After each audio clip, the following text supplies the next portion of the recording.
こんにちは。滝クラフトへようこそ。このチャンネルの動画は、日本語を勉強している人が日本語を聞く練習に使えるイマージョンプログラム動画です。前回の動画は友達がここに遊びに来る話でした。そして先週は僕は大阪に旅行に行ってたので動画はお休みでした。お久しぶりです。今日から普通の生活に戻ります。ゆっくり日本語を話しながらいろいろとする予定です。それでは今日も早速始めます。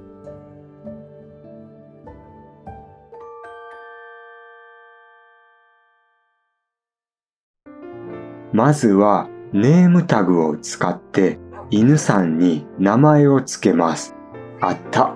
最後の一個や。またネームタグを集めないと。これは確か前に釣りをしていて手に入れました。そういえば釣りをする動画を作ったけど、かなり退屈な動画になったので消しました。サーモンがたくさん集まりました。さて、新しい名前はチェルシーです。最初の文字は大きい文字にしよう。よし、かわいい。チェルシー。そして、このネームタグを使う相手は、犬さんです。本当はこの子、狼らしいけど、今日から君の名前はチェルシーです。名前を考えてくれてありがとうございます。僕の家の家族、動物たちはまだ名前がない子も多いので、もしおすすめの名前があればコメントで教えてください。僕への質問や感想のコメントもお待ちしています。動画の左側に表示している単語リストは、この動画の下のディスクリプションからダウンロードできます。さて、僕は今から橋をリノベーションします。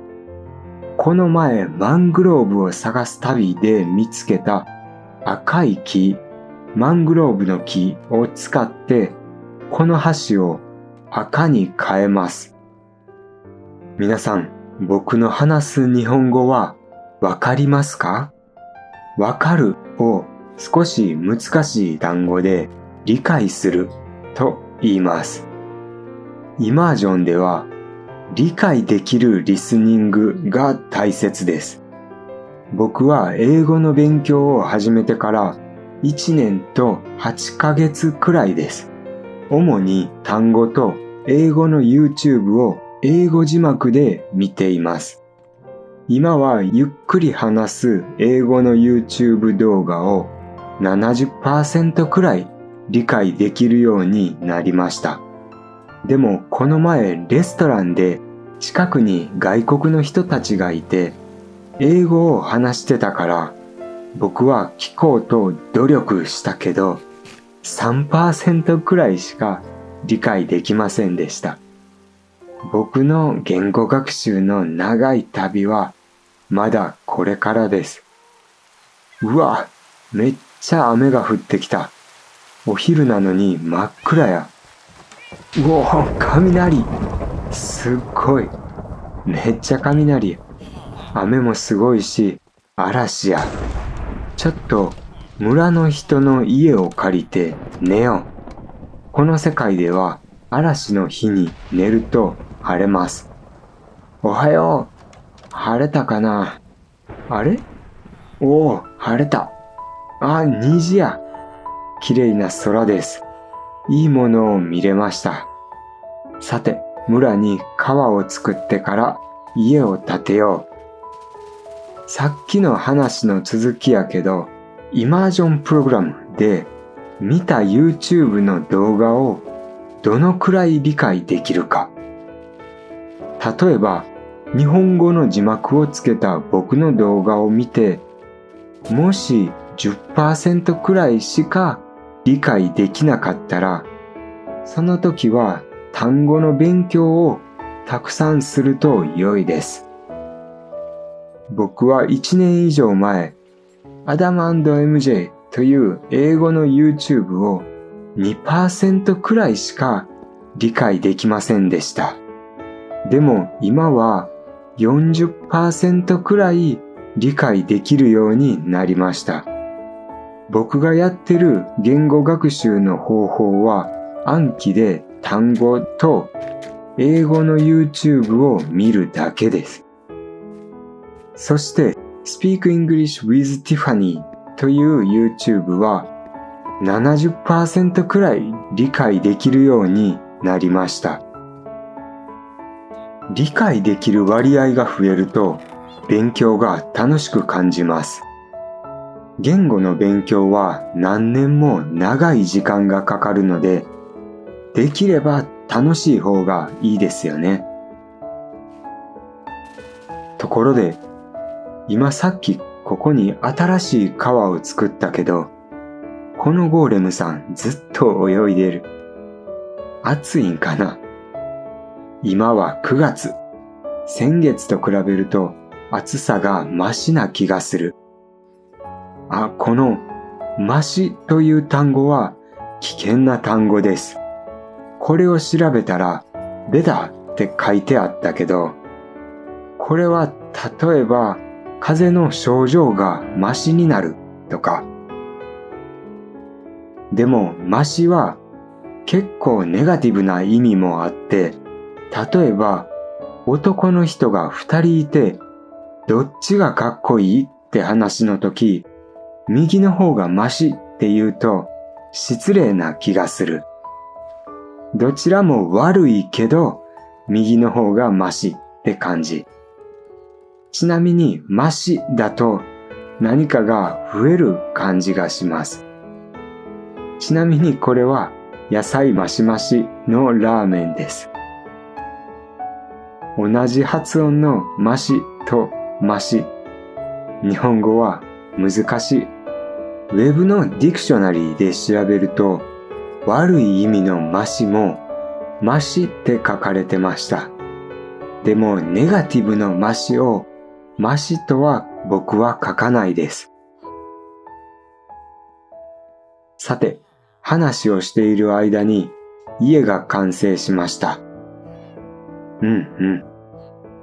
なかなかいい感じや。この家は川の横に建てました。そして家の横には漢字で水の車と書いて水車をつけました。家をもう一つ建てようと思ったけど、でも今日はやめておきます。また今度にします。よし、今日もお疲れ様でした。さて、今回の動画はそろそろ終わりです。皆さんの日本語学習は順調ですか？僕の英語学習は順調です。多分。勉強を続けたら必ず話せるようになります。これからも長い言語学習の旅を一緒に続けたいです。今日も動画を見てくれてありがとうございました。じゃあまたね。また来週。